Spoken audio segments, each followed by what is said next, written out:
आतिशी जी, तीनों पर जो उन्होंने उपाधियां दी हैं उस पर भी आपका जवाब, लेकिन एक एक करके उन प्रश्नों पर भी आना जरूरी है। आबकारी नीति को आपने क्यों बदला? बिल्कुल 144 करोड़ रुपए जो थे वो क्यों लौटाए गए? जिस 30 करोड़ के लौटाए जाने का वो जिक्र कर रहे हैं, अगर सिलसिलेवार ढंग से घोटाले पर कुछ चर्चा हो जाए, घोटाले पर जवाब आए कि आखिर ये 144 करोड़ वापस क्यों किया गया जो कि सरकार का रेवेन्यू था।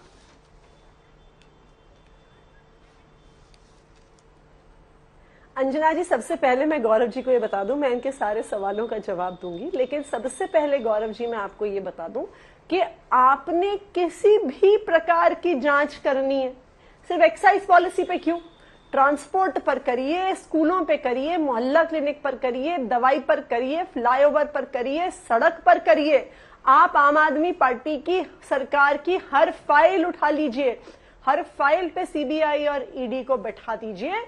ये मेरा दावा है कि आपको 1 रुपए का भ्रष्टाचार ना मिला है आज तक, ना कभी मिलेगा।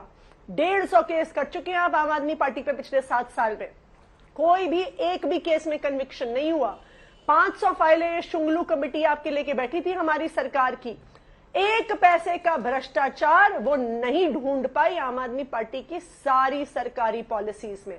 तो आपने चाहे सीबीआई से जांच करवानी है आप करवा लीजिए, ईडी से जांच करवानी है, इनकम टैक्स डिपार्टमेंट से जांच करवानी है, दिल्ली पुलिस से जांच करवानी है, आप अपनी सारी जांच एजेंसियां लगा दीजिए। हम आपकी जांच से डरने वाले नहीं है, क्योंकि हमें अपनी ईमानदारी पे भरोसा है। दूसरी बात, अब आप इस पे देखिए अंजना जी, एक बारी मैं इनके सारे सवालों का जवाब दूंगी, लेकिन गौरव भाटिया जी को फिर मुझे वादा करना होगा कि ये बार बार हर डिबेट पे वही सवाल लेकर वापस नहीं आएंगे, क्योंकि इनके सवालों का जवाब मैं पिछले 4 हफ्ते से इसी सवाल का जवाब बार बार दे रही हूं, लेकिन ये सुनने वाले नहीं है। सीबीआई तक ने भी जवाब दे दिया है इनके सवाल का। ये जो 144 करोड़, 30 करोड़, 8,000 करोड़, 4,000 करोड़ की लोग ये बात करते हैं रोज, सीबीआई तक ने इनके सारे आरोपों को अपनी एफआईआर में डालने लायक नहीं समझा। सीबीआई की एफआईआर ना तो 144 करोड़, ना 30 करोड़, ना 8,000 करोड़, जिसकी ये गाथाएं कब से गाते आ रहे हैं, उसका कोई जिक्र नहीं करती है, क्योंकि सीबीआई को भी पता है कि ये सरकार की पावर में है कि वो अलग अलग बिजनेसेस को जब जरूरत हो इंसेंटिव्स देने के लिए वेवर्स देगी। 144 करोड़ का वेवर सरकार ने अपनी पावर के तहत दिया और इनकी सरकारों ने भी दिया। ये बताएं जरा गौरव भाटिया, मुझे बताएं अगर मैं झूठ बोल रही हूं, कि इनकी सरकार ने एमसीडी में टोल एजेंट्स को उनके 100 करोड़ के कॉन्ट्रैक्ट में से क्या 44 करोड़ का वेवर दिया कि नहीं दिया कोविड के दौरान, जब ये टोल एजेंट्स उनके पास आए?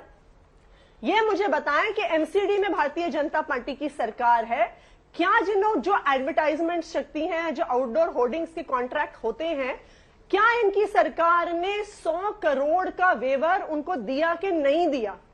ये मुझे बताएं कि जो इंडियन रेलवेज है, जो भी केंद्र सरकार की है, वहां पे लाइसेंस फीस की छूट कोविड के दौरान भारतीय जनता पार्टी की केंद्र सरकार ने दी कि नहीं दी? ये मुझे बताएं कि क्या हरियाणा की सरकार ने रिटेल लिकर लाइसेंस पे कोविड के दौरान छूट दी कि नहीं दी?